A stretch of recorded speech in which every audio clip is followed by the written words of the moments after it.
नमस्कार मंडळी, तुम्ही पाहतात द ब्लॅक मॅन शो.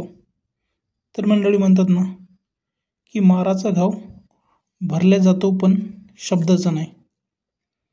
तशीच काहीशी गत झाली पंकजा मुंडेची. एका वेळी महाराष्ट्राच्या मुख्यमंत्री पदाचा चेहरा असणाऱ्या पंकजाताई यांना फडणवीस व भाऊ धनंजय मुंडेंनी पूर्णपणे संपवले होते.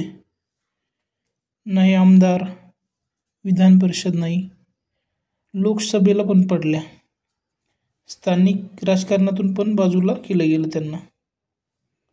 वडिलांचा एवढा मोठा वरदहस्त असताना सुद्धा भाऊ धनंजयने सर्व संपवून टाकलं होतं. बहिणींना काय काय बोलला होता ते शब्द आठवणीत ठेवले आहेत पंकजाताईंनी.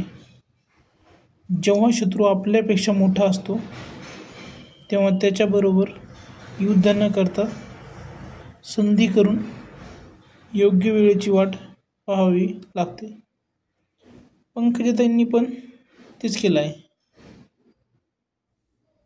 आणि आता ताईंनी शांत राहून धनंजयला घाटात पकडले आहे.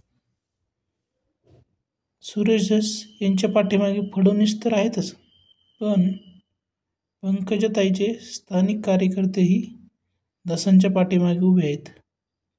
पण आता पाहू यात ताई कोणती नवीन खेळी करतात आणि आपल्याला झोपलेल्या अस्तित्वाला जाग देतात. धन्यवाद.